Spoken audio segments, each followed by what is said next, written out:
Welcome to Ambient Discourses, conversations with musicians and composers who create musical experiences and sonic landscapes.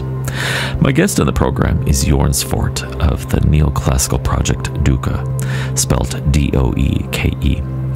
Doeke creates remarkably beautiful neoclassical piano compositions, has a delicate touch and sensibilities steeped in nostalgia and memory. Absolutely gorgeous music.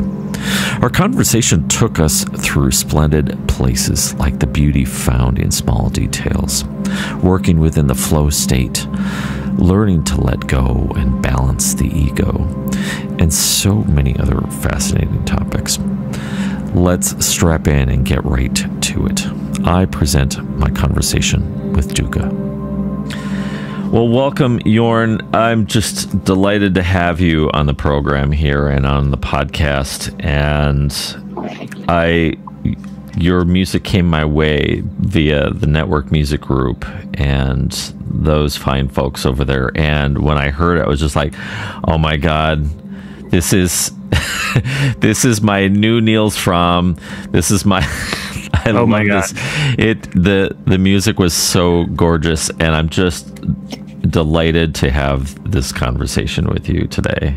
Well, thank you, Michael. It's my pleasure to be here, and that's a very kind introduction. Well, and it's a genuine one. I really was enamored. Before we get too far into the interview, I have to say I took my dog.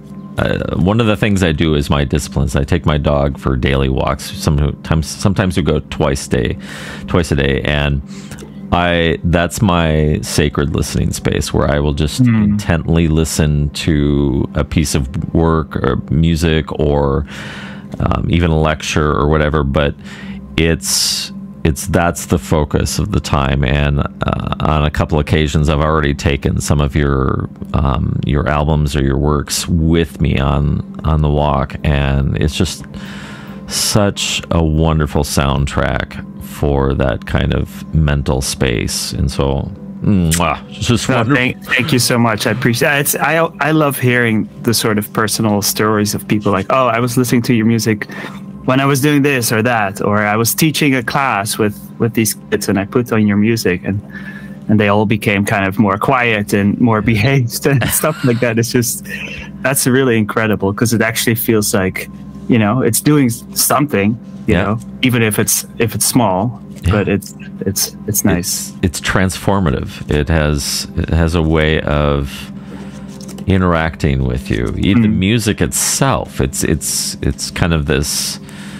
I like to view the pieces that we create as their own living entity, where it has its own life, and it's going to have its own interactions with other people beyond what happens with us as the creators of it. And yeah, it's wonderful. But lest we dive into the deep end right away, let's first take a few moments to get to know you. Tell me a little bit about your history, how you got started into music, and what has led you up to this point. So I'm from the Netherlands. I grew up in a town called Groningen, which is in the north of Holland. I originally don't think I was super serious about music. I always loved music and always did it, but never thought I could make it a profession. I started on the accordion, which was my grandfather played the accordion and kind of led me to try to pick that instrument up, and eventually I switched over to piano, when I was a teenager, and I didn't tell anyone I was taking accordion lessons. I was kind of embarrassed about it. So it's just the worst thing to do as a teenager is play the accordion. So I switched, and then, later I realized that the accordion is actually pretty cool. So I don't know, maybe 8 years ago, I bought an accordion, started practicing again. And so it's also a really hard instrument to make sound good. That's part of the problem, but I do love it again. But yeah, I never made my career out of that, but switched to piano. Had a piano teacher in my hometown who was like sort of the local jazz I wouldn't say guru, but he was like the guy who's like running the local jam session and sort of being at the heart of that scene a little bit. And he just started showing me like chords and voicings and improvisation, and like showed me like records like Herbie Hancock, and then I was like my mind was just blown of like everything that you could do with an instrument, and that's not like written down. Yeah. And I always liked sort of like improvising myself and like coming up with chord changes and that kind of stuff, and like writing little pieces, but I didn't really have a framework to put it in or any way to think about it. So like that's really my background, is then I started playing jazz through him. Yeah. You know, did audition at the conservatory, then moved to Amsterdam, studied jazz piano there for 4 years, then moved to New York to do my master's. And so that was really like, that's my background, it's just jazz piano. And from there I kind of like went many different directions, like both doing like my own project, like a sort of quartet, more like a sort of traditional jazz quartet with saxophone, drums, and bass. And then a few years ago, I started, at this point, I guess it's 8 years ago, I started a trio with piano, bass, clarinet, and viola. It's called Malnoia. And this was like sort of more like sort of classical influenced. And I feel like closest to what I was hearing in my head, in terms of like, I wanted something that is more, I guess more expressive in a way that's not so like, I don't know what the word is. It's not energetic. It's like maybe less show off. Yeah. Right. I feel like I love jazz, really deeply do, but there is a part of it that's very individualistic. Yeah. In terms of like improvising and over the song that you're playing, and sort of having yourself be a super expressive part of that. And I kind of wanted something more collective. So with the trio, it really became sort of one sound that I thought was pretty original. Like I don't know any other combination of, I don't know another band that has that combination of instruments. Yeah, I heard your latest single, Blue and Green, and I loved it. I was like, oh my God. Oh, thank you. So for the listener, you really, as a side note, you have to really check out Malnoia, Malnoia, and it was really unique. I mean, it was described, I think it was on your website, described as unorthodox, but I'm like, I don't even care that it's unorthodox. It sounds really cool. And as you're saying, it has this, it's like one big unit. It's not like 3 or 4 egos all kind of, stroking the self-serving solos, for 4 minutes long. But like you're saying, it's just this cohesive unit of, I don't know how to describe it. It's really cool. Thank you. Yeah, no, I that's kind of what I was going for. And then of course there's still the expressive part. It's still like we're still taking solos on forms and stuff, but it's really about the way it sounds. I'm always drawn to sort of more melancholic, nostalgic sounding things, and for me it was just easier to fit that within this instrumentation. Yeah. And the guys that I play with, Benni from Gutzeit and Pino, they're also like really incredible musicians who can sort of do anything you ask of them, kind of. And it can be the weirdest request, it can be like, okay, I'm going to just play this thing over and over again, and I want you to play something that sounds like it's out of space or something, like completely atonal or whatever. So like it could be pretty abstract, but somehow with it, because it somehow fits in this narrative, you kind of get away with it, and I think I always sort of look for that a little bit, see how far I can push things musically, for me, that they're like interesting and saying something unique, and at the same time making something that's beautiful and that people actually like to listen to and find moving in some ways. So that was kind of my main project, and it still is. I'm still writing music for it, but yeah, from there going to the neoclassical, that's a pretty big jump. And it kind of came about through a friend of mine who was taking piano composition lessons with me. He has a band called The Shivers. They're great. They're like have kind of a cult following. It's more like, you know, singer-songwriter rock. I don't know. It's like a weird mix of genres, but he's really great. Keith Zariello, and he was friends with Kyle McAvoy, who's this label owner of Sonderhouse, great label that does a ton of neoclassical stuff. And he heard Malnoia, and that's kind of why he was like, oh, I want to take, because he wanted to write more piano music, so he started taking lessons with me for that reason. And then was like, okay, so do you know about this genre of like neoclassical music, peaceful piano? And I was like, I don't really know. So like he showed me some stuff, and he's like, I think you should try to do something like this, you know? And I basically wrote an album of music and recorded it in the studio, and then released that through Sonderhouse. And then the first single, and this was like kind of like, for me, it was important that I stand by this. This was not like, oh, here's something that's really popular, right, let's jump on it. It was more like, okay, can I use this as a way to express myself within the genre? But like, you know, I want to make sure I stand behind it completely. So everything I wrote for that was really same kind of thing, like something beautiful, but still maybe stuff in there that I feel like is harmonically interesting or moves me, or is just genuine, I guess, is the ultimate thing. It's tricky within that genre to make it not sound cheesy. Right. Like a beautiful melody can be a beautiful melody, but it can also turn into something really corny really quick. Yep.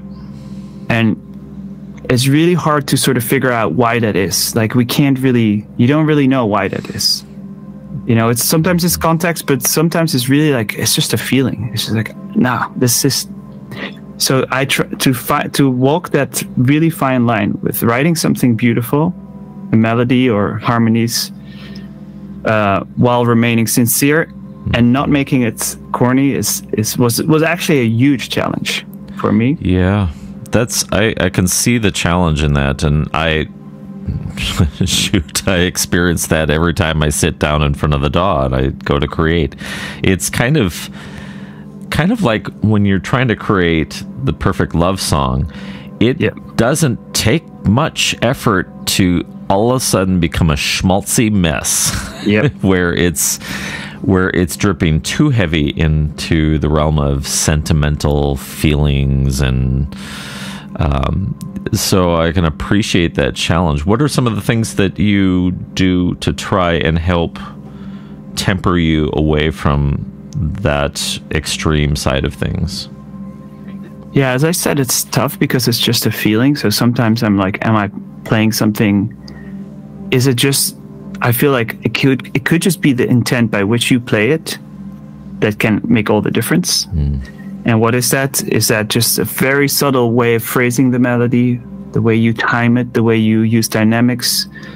It can turn something from something cheesy into something actually beautiful. Other times it's more like the framework of the song, what I'm writing. So one thing I like to do is find two chords that are not really related to each other. In some, like might be. I even have a little app that I made that's like the chord. What did I call it? Chord progression creator. And you give the number of measures that you want. You pick a mode, like let's say you want something that's within one key, and it's called diatonic. So you pick the diatonic mode, or you do a random mode, and you just get two completely random chords, like let's say C minor and E flat minor or something. Like those are not related to any. So if you play them back to back, it sounds pretty jarring. Yeah. And what I'll try to do then is play them back to back, but then come up with a melody that actually connects them and sounds like it makes sense. Yeah. So if you do that, if you can write something melodic with two chord changes that are not related to each other, you can actually create something that's interesting and beautiful, and definitely not cheesy, because like, you know, you haven't really, your ears don't expect that sound at all. But if it then still sounds beautiful, that's very satisfying to me. That's a really interesting process. And so this is your chord progression creator. Is this something that the listener can check out? Because I believe your website is jornswart.com. It's jornswart.com.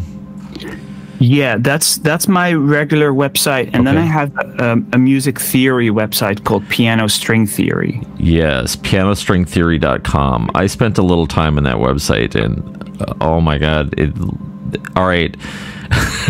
The reharmonization quick guide, worth the price of admission right there. Very interesting stuff. I was kind of tootling through, looking at different things, and I listened and watched and read through your How to Reharmonize Lean on Me as an example, and wow, it was so good. I really liked where you went with it. I like the flavor that you injected in it. Years ago, I had volunteered at an inner city black gospel church playing piano with them. I was not very good. I was not like, but anyways, there's this phrase that, you know, was commonly used. Oh, you're taking us to church. Whenever it got really flavorful and a lot of interesting and unexpected changes and progressions, and it's highly recommend pianostringtheory.com if you guys out there have not heard of it yet. It's really interesting stuff. Thank you. Yeah, no, I've really enjoyed making these blog posts, and it's a very different thing than the Doeke project, which is, I guess we haven't really talked about, but we'll get there. So, which is actually why we're talking, right? The Doeke solo piano thing, and this is also solo piano, but it's really more rooted in my jazz background, and then my music theory, nerdy stuff is just kind of all gathered here. And then it's a lot about reharmonizing songs that people know, and you said Lean on Me, but also jazz standards and movie themes like Godfather theme, all this kind of stuff. And then it's a ton of exercises, but if you go there, pianostringtheory.com, and then you go under tools, there's the thing called Chord Progression Creator, which is that's I actually still use that quite a bit for composing. You just try out, see if you sometimes I'll do this thing on Instagram, instant composition. Basically, I'll do a video and I'll click create form, give me 4 random changes, and I'll try to write a piece on it instantly. It's kind of keeps you on the edge, but it's it's a fun exercise, and some stuff definitely comes out of it. I've written a ton of stuff that comes in. It's very simple, it's not, I wouldn't call this AI assisted or anything, because it's really you could do it yourself by just throwing dice and picking one of the 12 notes with major or minors. That's really all it is. But let's pause the conversation for just a moment. We're going to check out a track from Jorn's amazing jazz project, Malnoia. This comes from the album Hello Future, and this is First Ocean, featuring Benni von Gutzeit and Lucas Pino.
became acquainted with you through Network, and through them you've released this new EP, Bewondering. Let's talk about that for a little bit.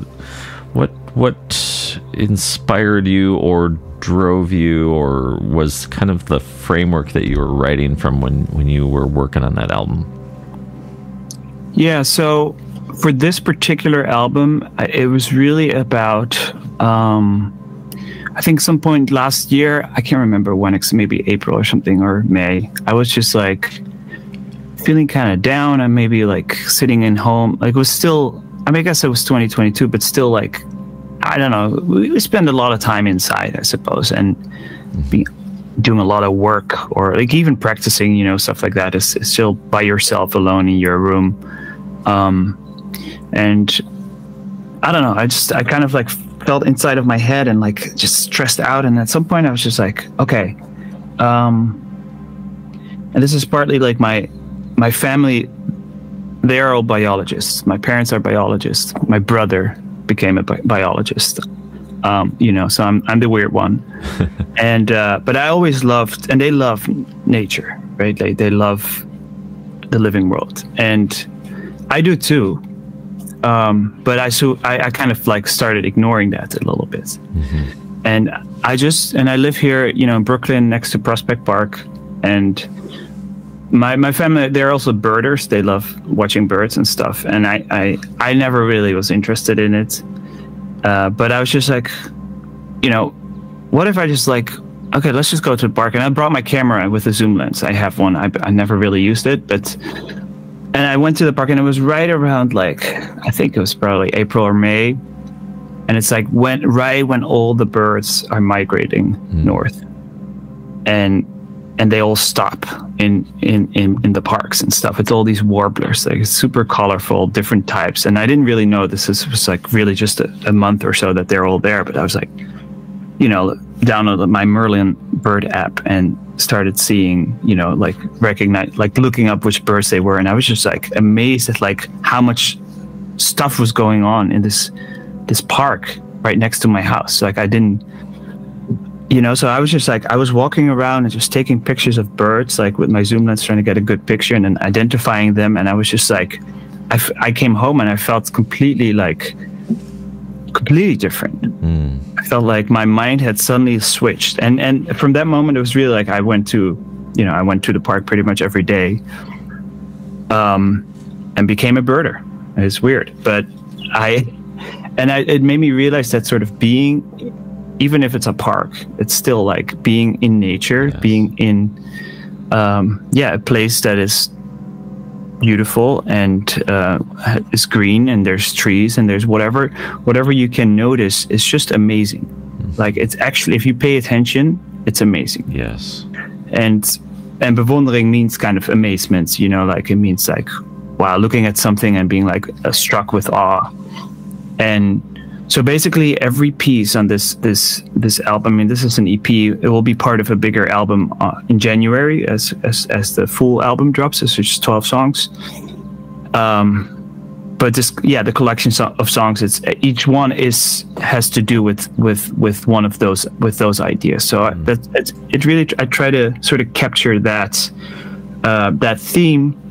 And I think, you know, like this style of music, the way that you record the piano, the solo piano, it's pretty simple.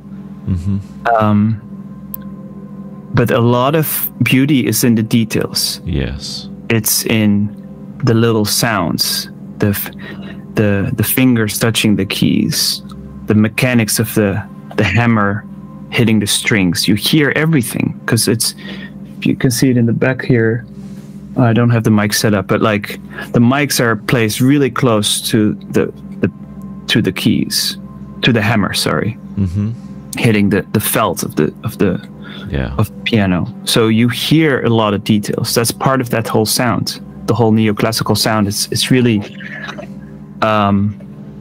it's almost like the ASMR thing. You know, like all the little sounds, the little details, and it's like when you actually pay attention closely, it's really beautiful. And nature is in the same way. You know, like you can walk and it's okay, there's trees and whatever, it's okay, boring.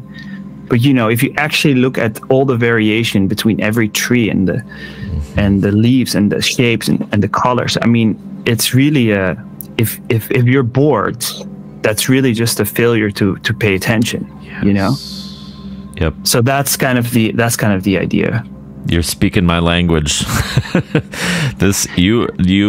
You've made a very important observation that I think that a lot of people could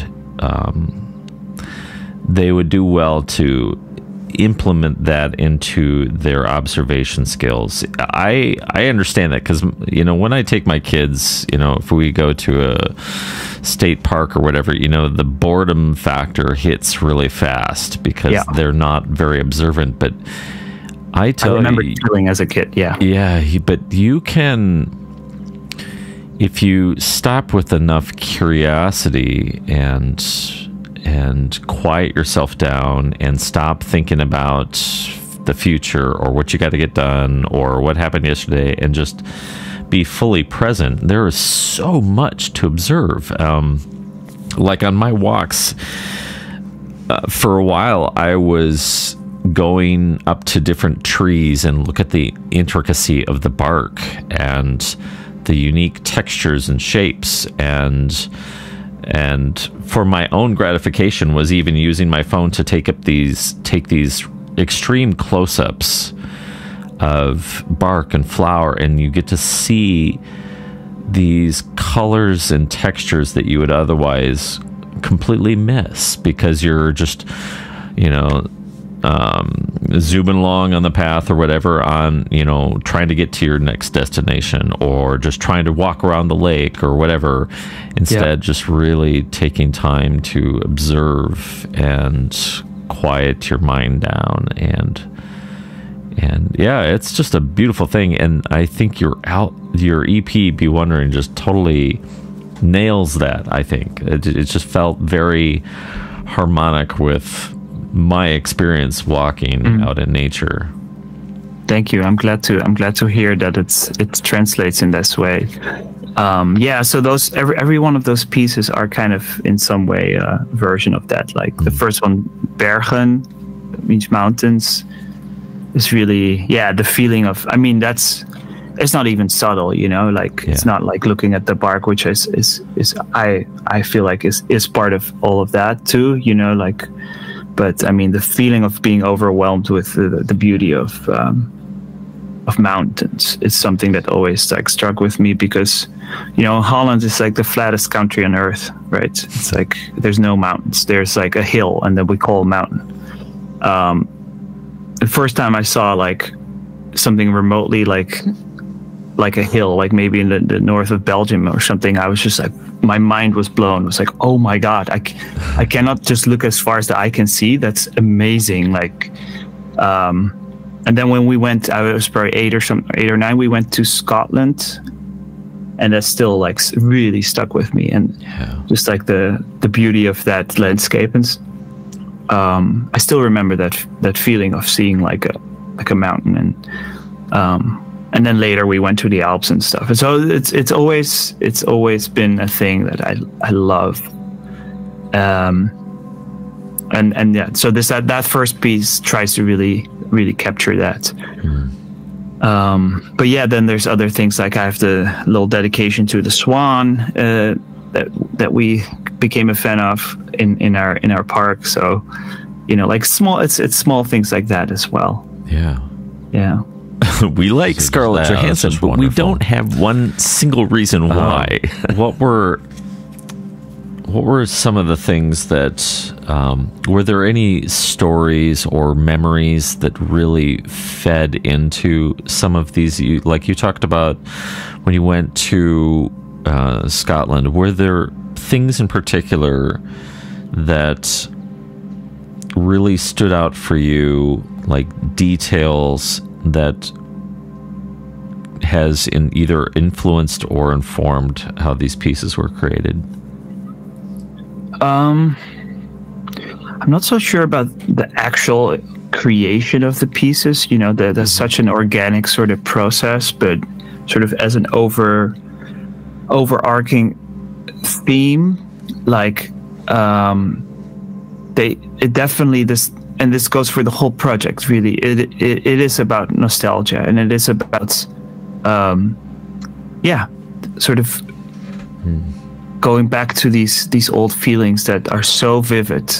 You know, when, for example, the Scotland thing was like, I remember I had a little sketchbook I brought with, so I was drawing a lot of the scenes that we saw. You know, like we had this one where we saw a hill. I mean, we called it a mountain. It was probably more like a hill in the faraway distance with a tiny little triangle on top, and we're like, what is that triangle?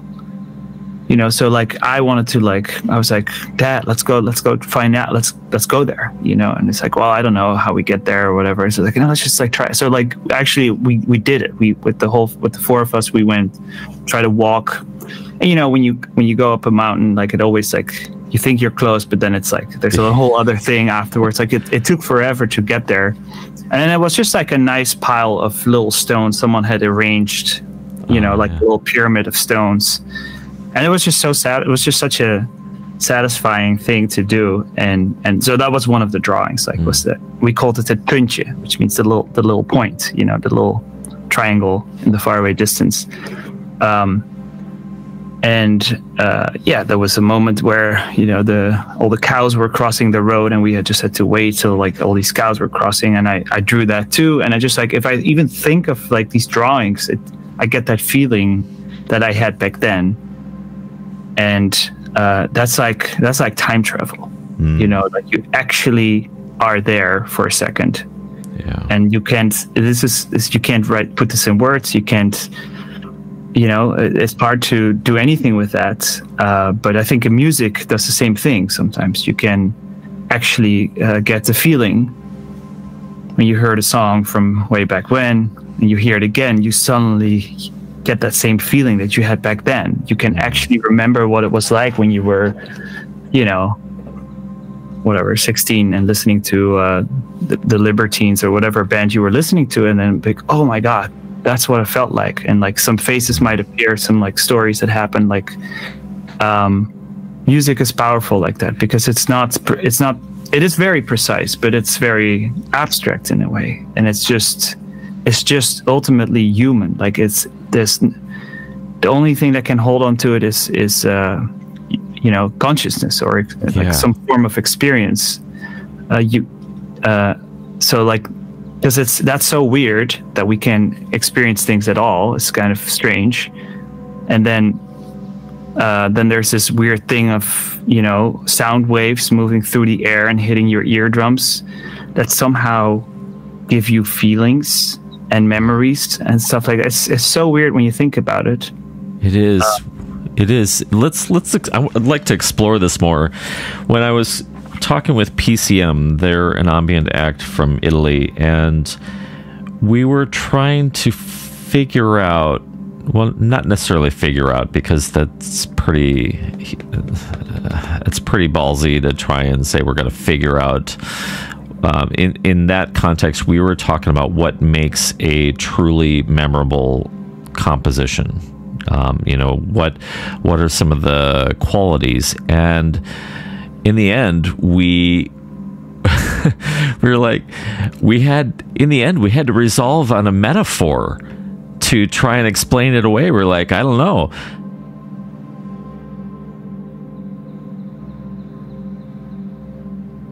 But when we're thinking about what makes music leave such an impression, and it conjures up color and feeling, and even intermixes with our history and our experiences and memories, and what for you, like, how would you kind of unpack that if you were to try and talk to someone who has never had this experience before of when you just get into that flow state with music, and you're creating from, maybe it's an energy of a memory or a picture in your mind.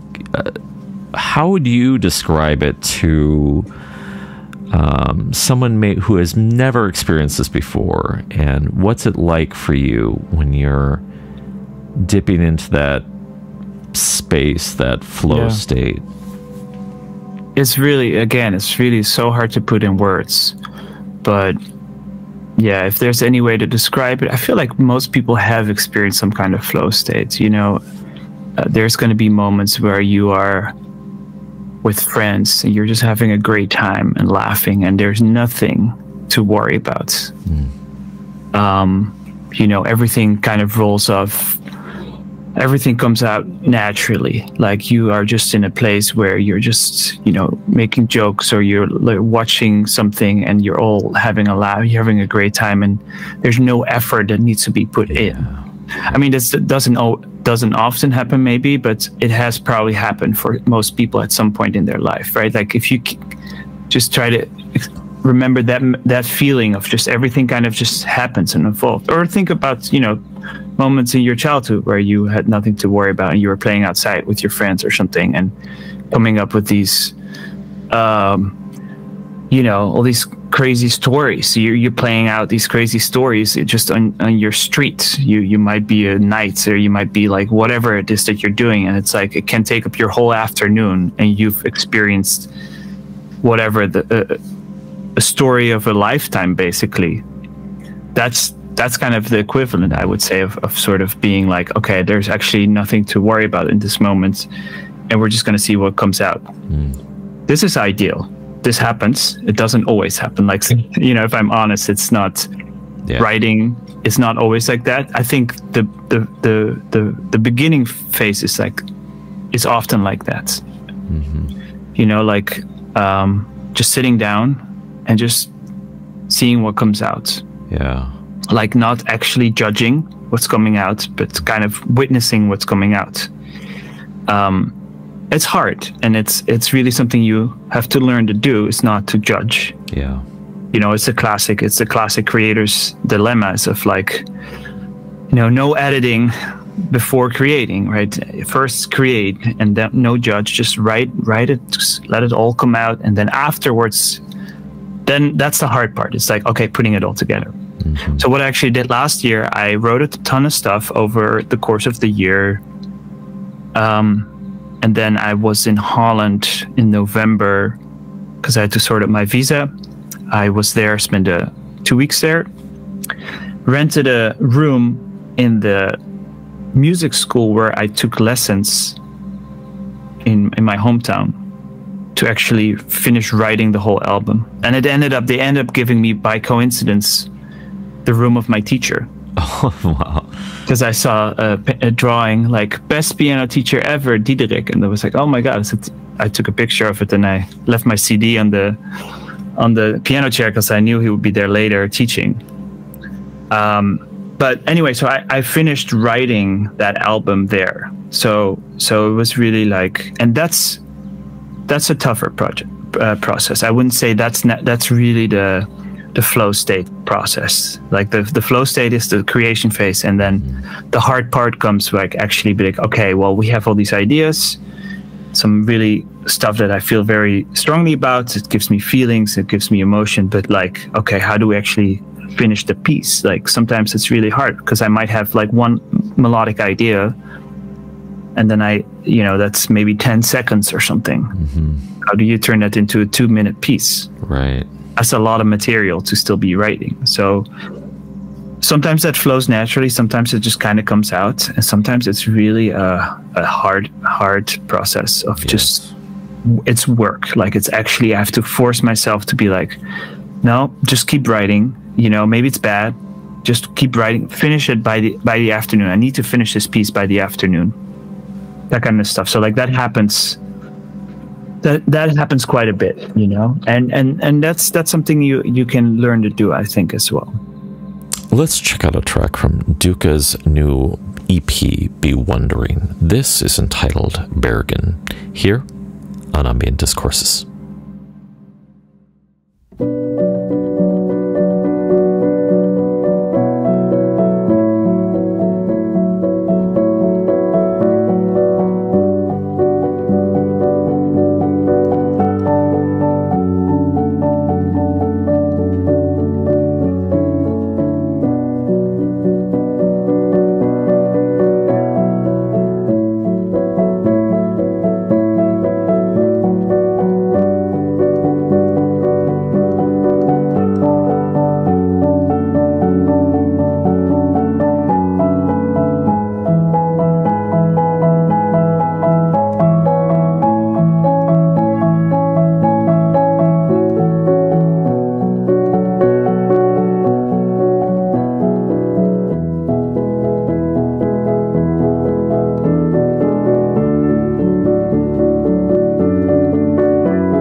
I've done some film scores, not a ton, but what I learned there was sort of not being too precious about what you write, right? Because you write a film score for a director, you're like, yeah, I need something like this. And it's really hard to, again, music, it's super hard to put in words. What's something, and with film, you have to really nail the emotion or the lack thereof. Like whatever it is, like maybe it's an understatement, maybe you're not, maybe you're trying to steer. You can completely change the meaning of the scene by what kind of music you put under it. So you have to really understand both the scene and sort of what music does. Like you have to be really aware of like what kind of colors you're going to add or what kind of melody you're going to add. It can completely ruin or save a scene. But yeah, again, it's hard to put in words until you try it and you put something on there like, oh, okay, that.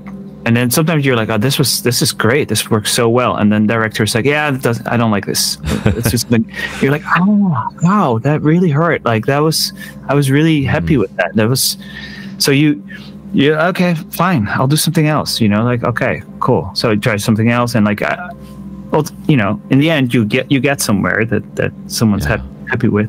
But what you learn there is that you shouldn't be too precious about what you write. Right, you can just write something, and if it's not good, you write something else. Doesn't matter. Right. So, like, actually, this is more. This now it's a little less stressful because you don't feel like the pressure's on. Like, for everything that you write needs to be some kind of masterpiece. Right. No, just write it, finish it, and write something else, and it doesn't matter. Yeah. I've experienced that phenomenon of when you become too attached to your own work, and it can quickly devolve into even imposter syndrome in an odd way.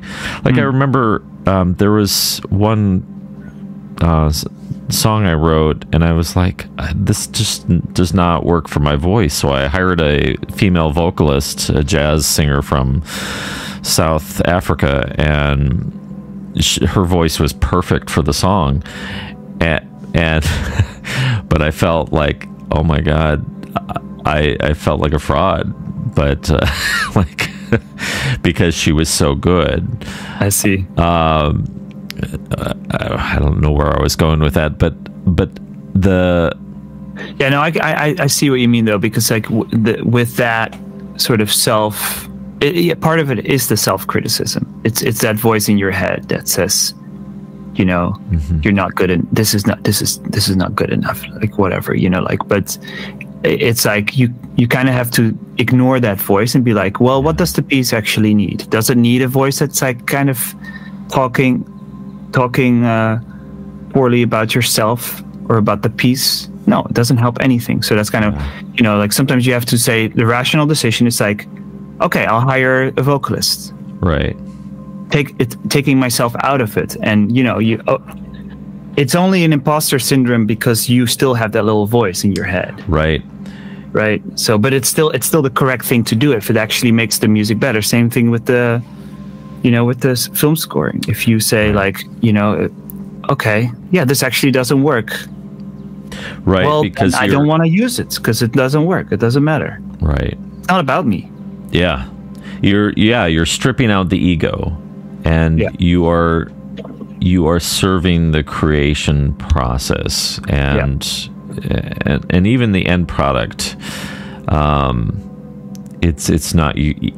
It's not yours to really own. No. Even if it's something you're creating for yourself, it's something you.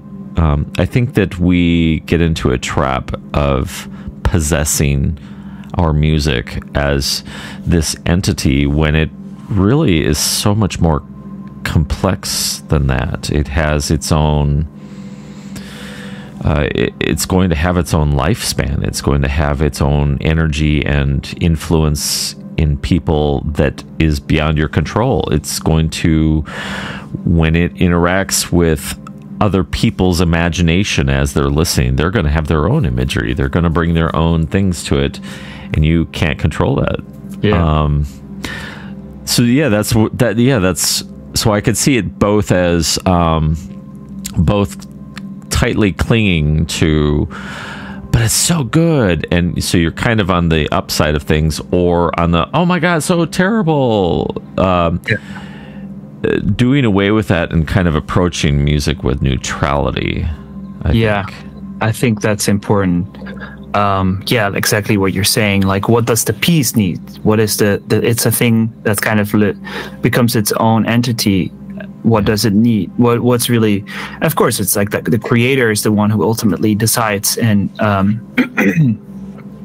makes that decision of what it needs. But if the creator does it right, then they will, sort of be aware of what that piece needs and take a little bit of that ego out of it, and that's kind of part of what to come back to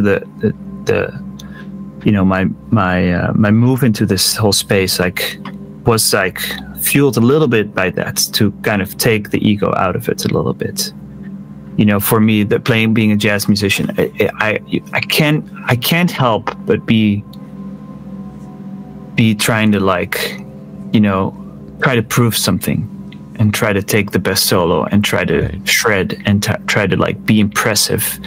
And I know not all music isn't supposed to do that, but it is part of it. It is not fully part of the genre, but it is a small part. If I'm being completely honest, it is a part of it. Yeah. And there's nothing wrong with that. That's like a little competition, a little impressive, trying to impress. There's tons of stuff which work like that. We a lot of entertainment in the world is like that, and there's nothing wrong with that.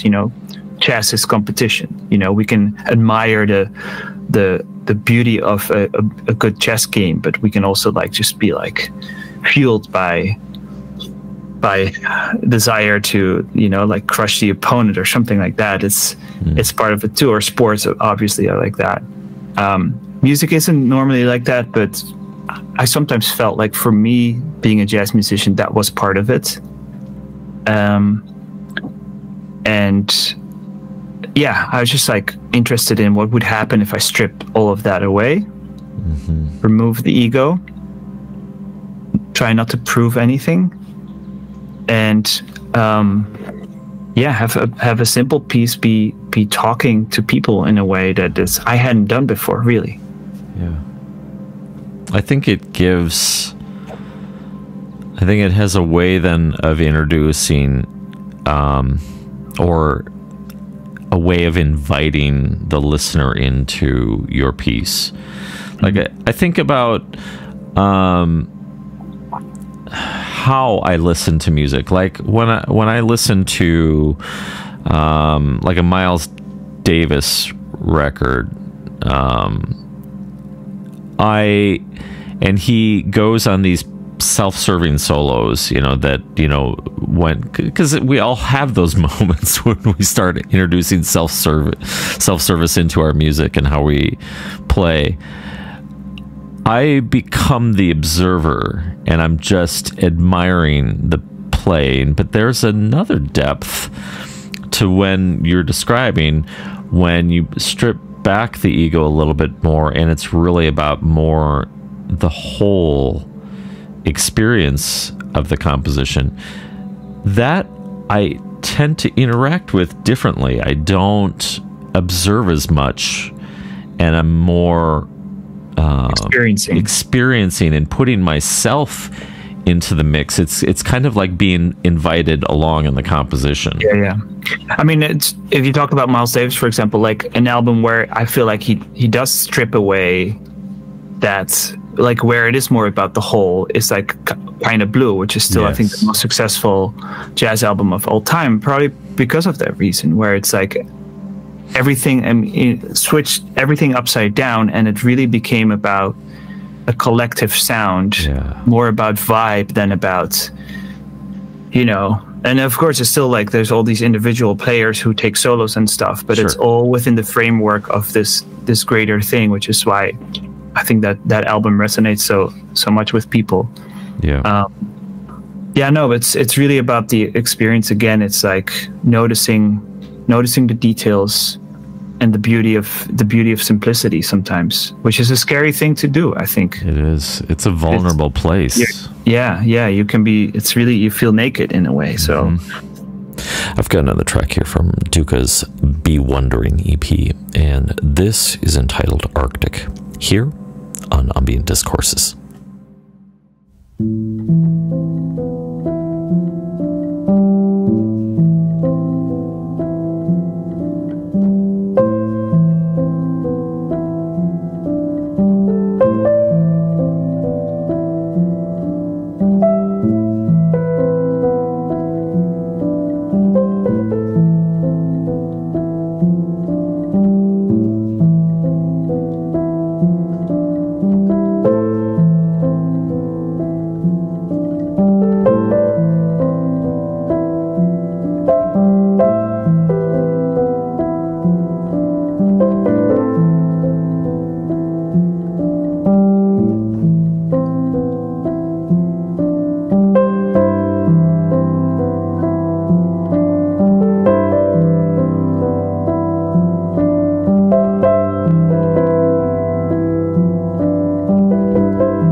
I wouldn't say that's the reason I work under a different artist name for that, but it's also just, I think, good to sort of separate the brand out a little bit, because that Doeke is really something I stand behind fully, but it's a very different thing than, let's say, my music theory nerdy project, piano string theory. Like those are equally real versions of me, but they're very, very different. And when people are looking for something like Doeke, something calming and beautiful and simple and something to maybe study with, or like you're saying, going for a walk, or whatever it is, then that's a very different thing than my jazz project, for example. So I've actually noticed this very much on social media and those kind of places, or Spotify even. Like, those audiences are very different. There might be there's some overlap for sure, but I've tried to separate that out a little more. Because I mean, for example, I did a video. I still do these videos where I harmonize like funny clips. Like, I'll put like a piano part underneath. Like I did one last year of a interview with this kid who talks about corn, who loves corn. It's a very funny interview, and I reharmonized the whole interview, and I posted it on my Doeke TikTok account, and it kind of went viral. It had like over 1 million views. Wow! And I got like 10,000 followers on TikTok. But afterwards, nothing happened. Like, those people were not interested in my peaceful, intimate piano music. You know, they wanted to see more corn content. So now, so now I made a separate account for that. So I was like, okay. piano string theory is I'll do my funny reharmonizations there, and then Doeke is my serious intimate. But yeah, it's tough how to, and you kind of have to try it out to see what works, and It is such a weird thing that is a reality for us now as musicians, because many of us were multidisciplinarists. Is that even a word? We sure.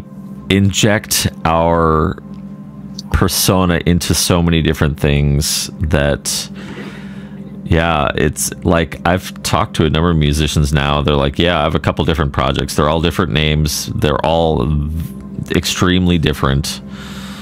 And I think that's just a necessity for us, because it could potentially introduce a lot of confusion. You go to Doeke one day and you're like, what's this death metal album? It's also it's a bummer, because like I feel like it didn't used to be like that. I think it's fueled by algorithms, because so much is on Spotify is about recommendations and algorithms, like, and you don't want to really mess with that, because if you're teaching Spotify one thing and then you release a death metal album, then it's going to show it to your followers and they hate it. It's going to think your death metal album is bad, and whereas the reality is it was just the wrong people, but you confuse the algorithm. Same with social media, like it's all based on algorithms and recommendations. So it's less like back in the day when when a band split up and like maybe those artists started their own projects. Those projects could be very different, and artists can do like they could do an orchestral album or something like that, be completely different, and people still would be really into it because they were a fan of this artist and they were interested in what they do. Maybe they like this album a little less, but it's not gonna like mess up this person's career in any way. And now it's like you really have to be super aware of like, it's weird, like stay in your lane. It's a weird, it's a kind of a silly thing, but we kind of have to do it because of the way that the system is set up. There's advantages too, because like people might discover you easily when you actually you fit in a certain lane. Then it might be easier for people to discover you. But I'm still struggling with that sort of like. I think we all are. I mean, let's be honest. It does not make it easy at all on us as musicians, as creators, composers, performers. It's now you have all of these unspoken rules that you have to live by or to create by or release, and then you have to do all of these other things, having consistent social media posts, and they have to be consistent with what you're creating. I can see how that can be absolutely demoralizing. If I'm honest, I've had my own moments where that was a demoralizing factor of like, well, why do I have to keep doing this crap when my love is sitting in front of my keyboard or with my guitar or whatever and just creating? And I think it's almost like we as musicians, we need moments to cleanse ourselves from like a colon cleanse for our modern age of creating music, to focus on just purity, the pure aspect of creation, and just to kind of keep us. I don't know if I'm making any sense or no, you are currently, but to kind of recalibrate. That's it. To keep ourselves calibrated towards the pure motives behind creating music, because it's easy to become wound up by the algorithms, by the system, the way that we've commonly accepted music now.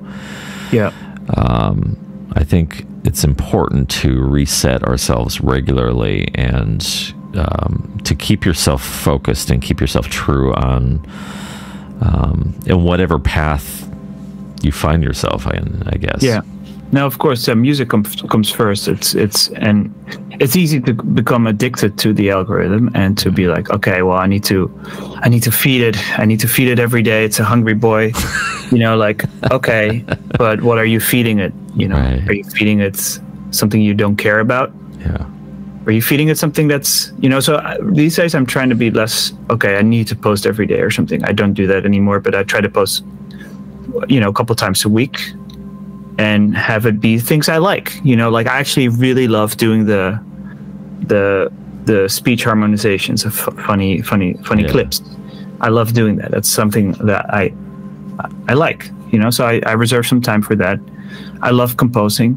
I really love just coming up with little things. So I do these on the Doeke account. Sometimes I'll do these kind of morning meditations where I'll just I'll turn on the camera and I'll start playing for a minute or so. See what comes out. I'll post that as a sort of, morning improvisation / meditation. I love doing that too, so like I think it's really about finding what you like and then not to spend too much time on it. Just post it and then move on with your day or move on with other stuff that you love doing. And the other thing I think that helps for me is like thinking about it, not just the numbers, but like that every number is a person who likes something that you do.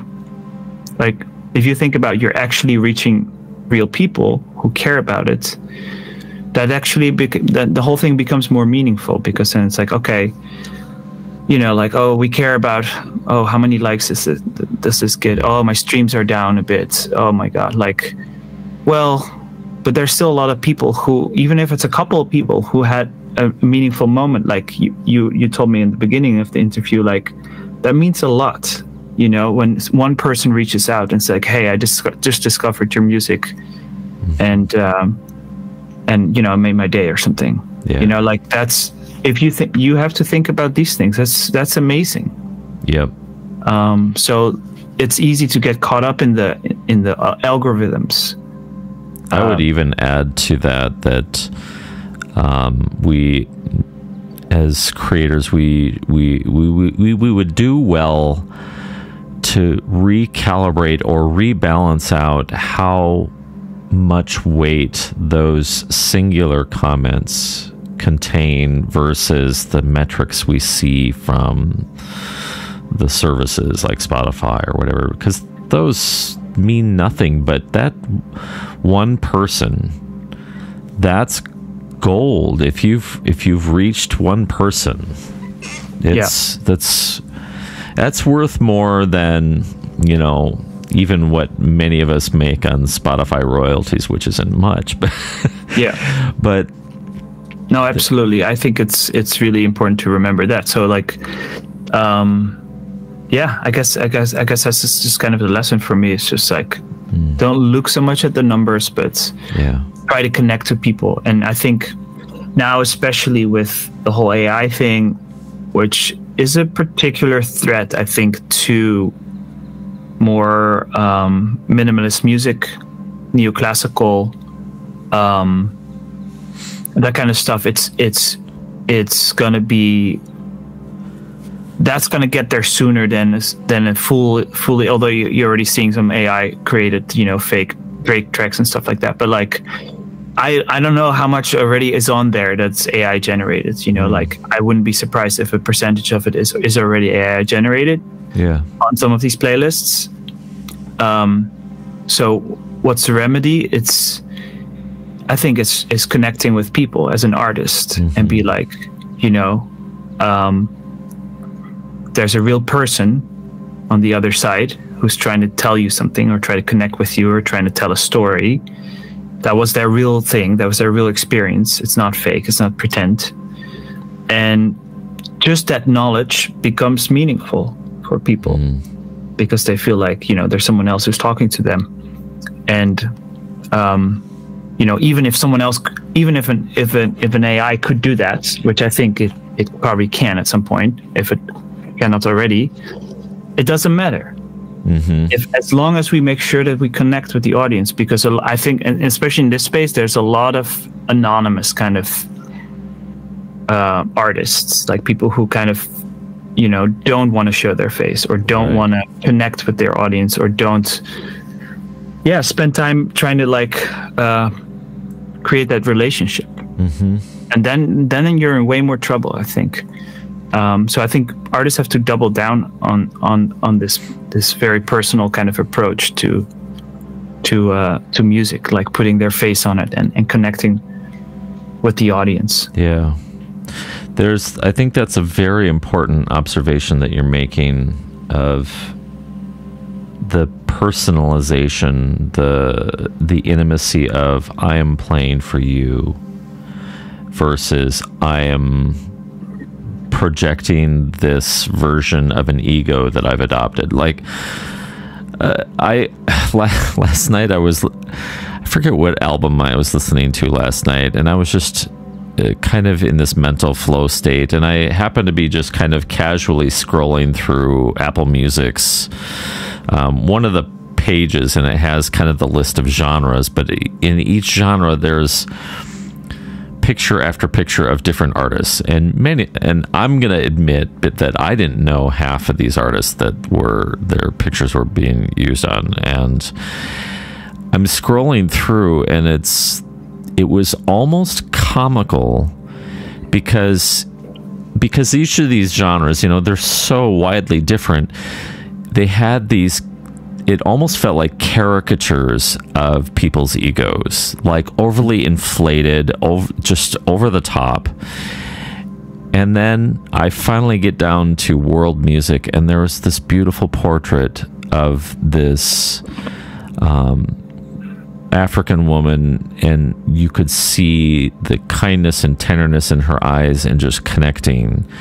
And it felt like, wow, I felt more drawn to that. And of course these are photographs, but there's something about it musically when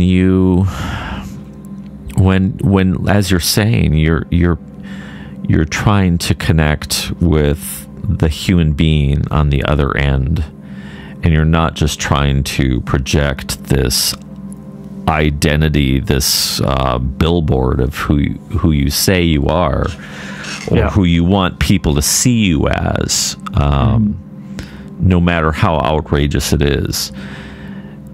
But there's something about it, though, when you connect with an artist, and they connect with you, and you have this experience. This is why I think live music will always have an advantage that recorded music cannot, you know, facilitate nearly as effectively. Is you have this shared space, physical space,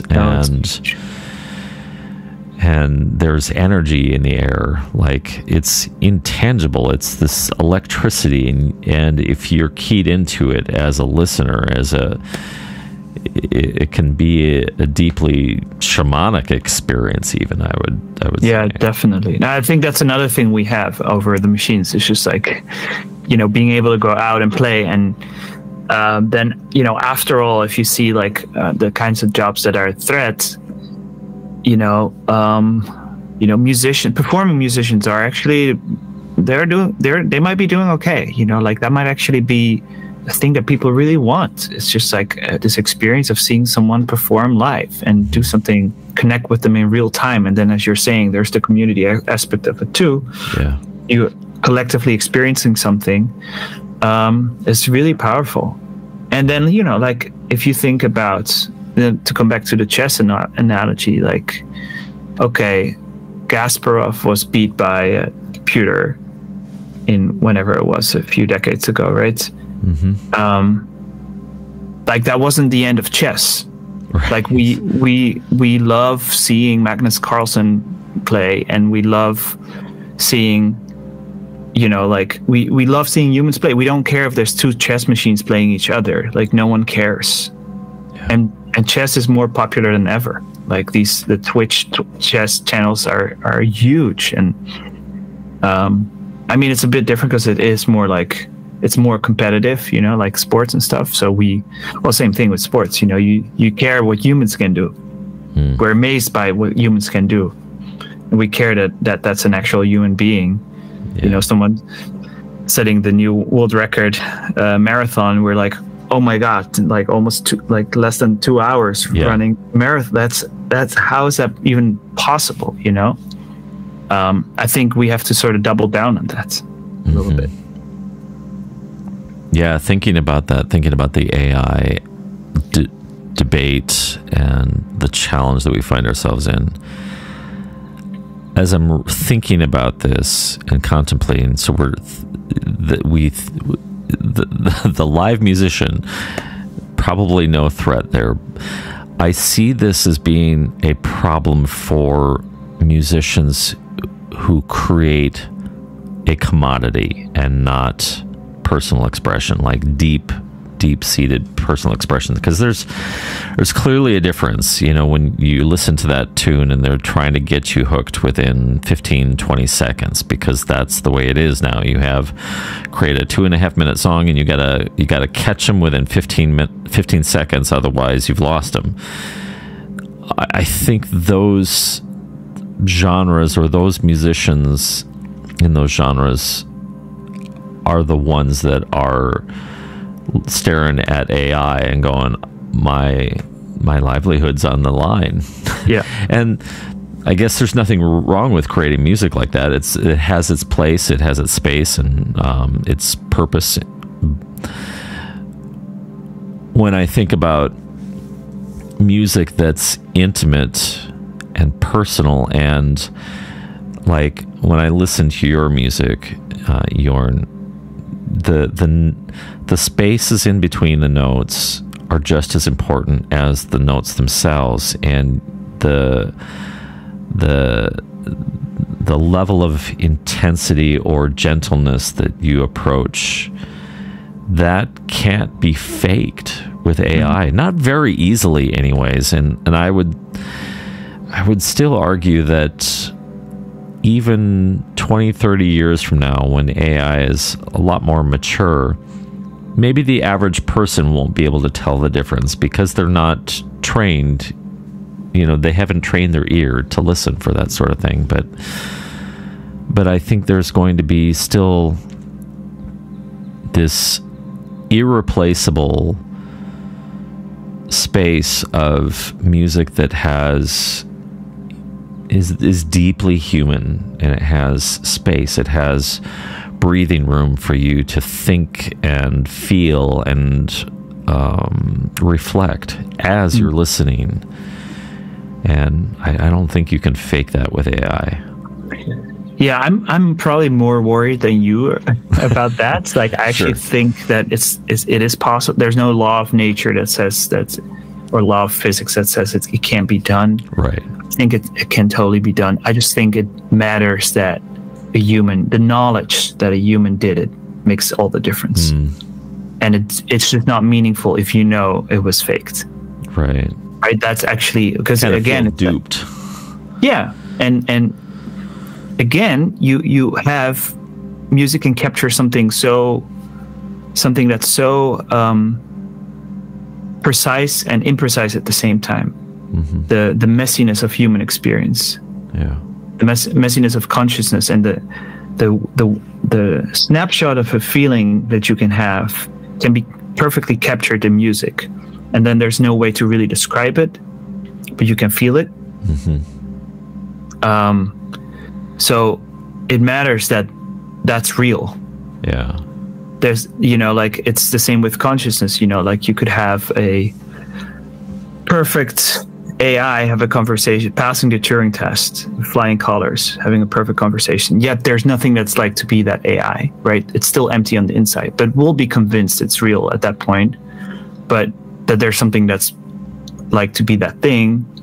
But it actually matters a lot whether there is consciousness, there is experience, there is happiness, there's suffering, whatever is happening. It actually really matters. Yeah. And I think that's really the case with music too.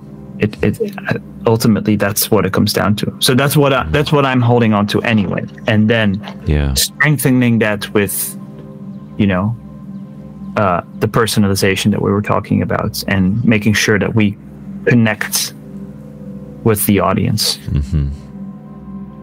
All right, one more track, and then we're going to round out the interview.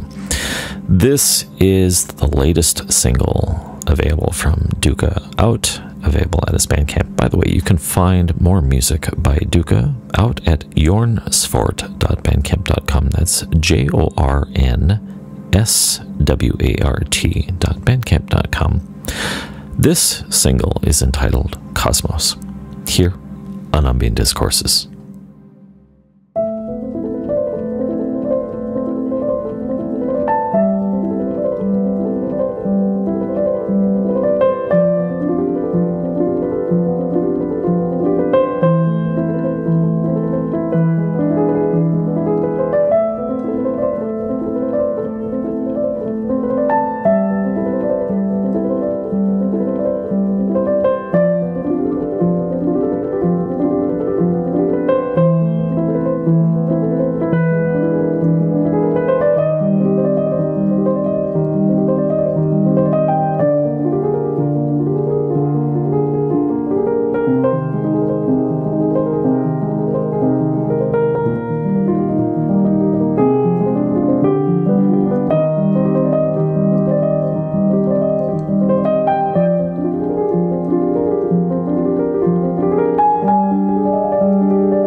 Man, I tell you, I have really enjoyed this conversation, Jorn. Yeah, me too.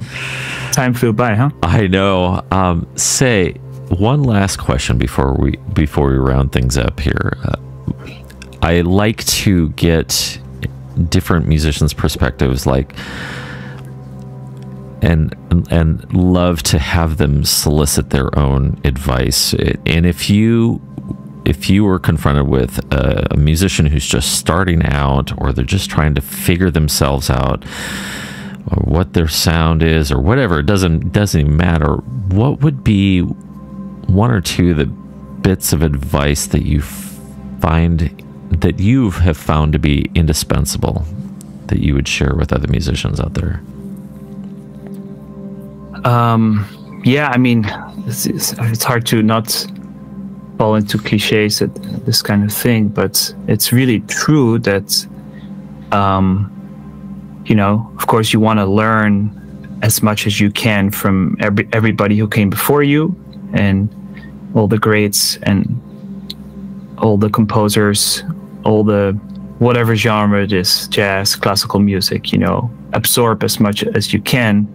But for me, sort of the moment that I felt like I was suddenly getting good at what I was doing, especially like composition wise, was when I was, like in jazz school. Like I learned I was writing a ton of music, and I was playing with my band and stuff, and it was fine. I think if I listen back now, it was cool, but it was emulating other people, and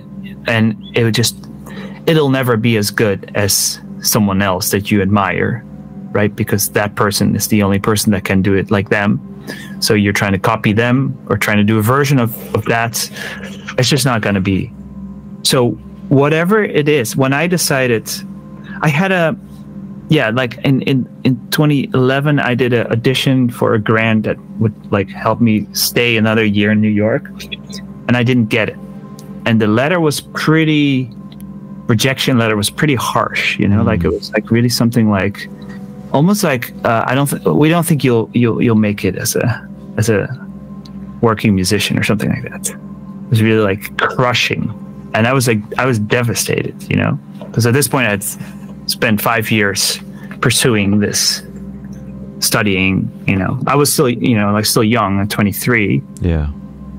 But it also like sort of helped me, because then I was like, well, screw it, like it doesn't matter. Like what I want to do is I want to do music, and I'm going to stop trying to prove myself in some ways, like trying to prove myself to be good enough, because I know I want to do this, and I'm going to,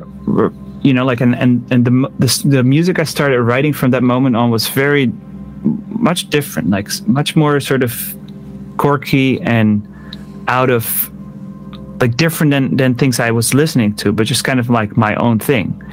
And then and I noticed immediately that people responded differently to it. My friends or the people I played with, the musicians in the band, when I brought in pieces and I said, let's try to do this thing, and I'm just going to play this thing and saxophone. Can you just play like really high notes up and down that sort of fit within that, but like don't actually play melody. Like I started just kind of like being way more creative, because I was like, okay, screw all this. Like I'm just going to do what I want to do. And I'm drawn to melancholic sounds and dark pieces, and I love classical music. I'm going to inject some of that in it, and like suddenly it became very different, like the kind of music I was writing. And that was for me a big revelation, sort of like, it really doesn't matter what other people say. You have to really find out what you like, and then just pursue that. Find that sort of quirkiness, because it's amazing how much people copy each other. Yes, yeah. Like it's really remarkable how much people are doing that, and it makes sense, because we are humans. We are just communal people, and we like kind of look at other people all the time. Yeah. To sort of judge our own behavior, and that's helpful in many ways.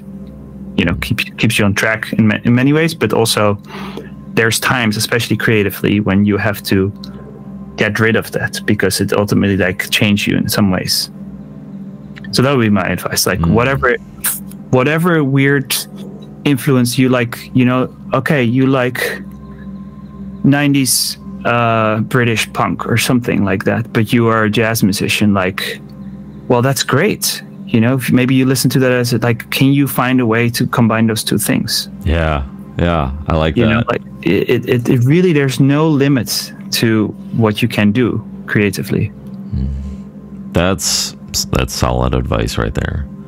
Find the genuine space that you want to create that's genuine to you and your personality and the things you like. And yeah, that's solid advice, man. It's pretty obvious, but yeah, it was still a revelation for me at the time. So I hope it can be for someone else. It's something that can be easily missed, though, because when depending upon the set and setting that you're creating from, if you're in a cover band, I guess there's or even if you're in just a standard band, you tend to really emulate different bands that you want to sound like. But I think like what you're saying is when you when you step beyond that and you're like, now, all right, let's take all that, but now let's introduce our own personality, our own sensibilities, some of the things that, like you're saying, like I like your term, quirky, the quirky things about us, and introducing that as well. And that's when the stuff becomes real, and I think people can pick up on that. Definitely. Yeah. Well, holy cow, Jorn. What an awesome privilege. I just really thoroughly enjoyed this conversation, and I just appreciate your time and hearing your history, your thoughts, your perspectives, and your ideas. And I think that there's a lot of really good golden nuggets in there for other musicians to take back and kind of work through in their mind and into their music. And for that, I really appreciate you, and I appreciate your time.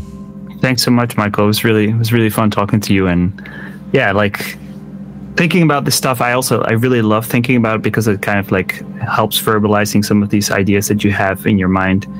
And yeah, no, it's always good to talk about music in this way. So thank you. You're welcome. Anytime, my friend. All right. What a fantastic conversation. It's just such a treat for me. I feel spoiled, actually, getting to have conversations like this. I think as musicians, we need to have these sorts of conversations with each other to encourage more cross-pollination, to encourage the spreading of different ideas and different ways of thinking and different techniques and approaches to music and composition and the arts. I think with the way things are right now in society, it's really easy to become siloed in your own little world and segregated off from so many different ideas and perspectives. And for me, this has just been a fantastic discipline to get in front of other artists that are probably completely different from who I am and have entirely different ideas and perspectives on things. And it's just a wonderful thing to kind of test my own limits or perspectives and challenge it with curiosity and a desire to see from other people's perspectives. Well, you can find more music by Doeke and Jorn Swart at jornswart.bandcamp.com. That's JORNSWART.bandcamp.com. Plus, I highly recommend you check out his piano string theory website. It's pianostringtheory.com, where he has the chord progression creator plus a free harmonization quick guide. You really should check that out. All the links and resources are also available down below in the show notes. Thank you, my friends, for tuning in to Ambient Discourses, with conversations with musicians and composers who create musical experiences and sonic landscapes. Until next time, keep creating.